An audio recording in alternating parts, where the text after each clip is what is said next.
McArthur Wheeler was a man with a plan. He had always dreamed of getting rich and decided the quickest way to do it was to rob a bank. He had a partner, Clifton who shared his ambition. The problem with robbing a bank is the massive amount of security. The two of them were most concerned with the CCTV cameras which are in every bank in the country. However, Wheeler and Johnson had devised a brilliant cover that would make them invisible to security cameras. There would be no way the police could identify them, and therefore it would be impossible to apprehend them. On July 6, 1995, Wheeler and Johnson walked into the first bank, the Swiss Vale branch of Mellon Bank, at 2:47 p.m. They wore no masks or any other disguise. Wheeler pointed a semi-automatic handgun at the teller and demanded money. Johnson waited in line, acting as a lookout. They got away with $5,200 and left without any trouble. They then proceeded to the second bank, the Fidelity Savings Bank in Brighton Heights. They repeated the same routine, except this time they got less money. They were confident they had pulled off the perfect crime. The pair wore no mask, disguise, or took any other prevention to cover their faces, as they had discovered a way to make themselves invisible to security cameras in and around the banks. How do you make yourself invisible to cameras? Wheeler and Johnson had found a way. To test their theory, Wheeler took a Polaroid of himself after applying his invisibility solution to his face. The result was instant. You did not see his face in the photo. The plan seemed foolproof. They were all set to go.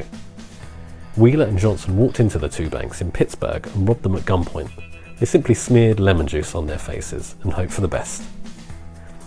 They did not realise that their faces were clearly visible on the surveillance tapes. The police quickly identified them from the footage and broadcast their pictures on the news.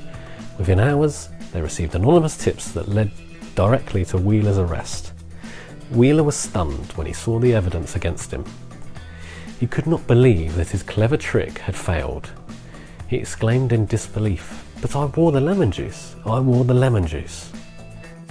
Johnson had apparently told Wheeler that lemon juice could make the two of them invisible to the cameras, maybe confusing himself and Wheeler because lemon juice can be used as an invisible ink. But what about the picture Wheeler took of himself? The police suspected that his absence in the photo was due to a bad film, a maladjusted camera, or Wheeler wasn't actually pointing the camera at his face. Wheeler's case became famous as an example of the Dunning-Kruger effect, which is a cognitive bias that makes people overestimate their own abilities and underestimate their own ignorance. It's not about being stupid, unintelligent, or dumb, but rather how we perceive our own competence, which is usually higher than it really is. This case may be on the extreme end of the curve. The reverse is also true of the Dunning-Kruger effect, in that highly competent people may underestimate their abilities, depending on the situation and setting. McArthur Wheeler's story, and the choice of using lemon juice to hide your identity, seems like an example of picking an overly complex solution to a problem that has a pretty simple one, and that's to wear a mask. Wheeler was so incompetent at robbing banks that he did not realise how incompetent he was. In the end, Clifton Johnson pleaded guilty to the heist at the bank, as well as 2 unrelated robberies. He testified against Wheeler and was given a 5-year prison sentence. The judge sentenced Wheeler to 24.5 years in prison for his part in the Swiss Vale Bank stick-up. He thought he found a foolproof way to avoid detection, but he was actually fooling himself.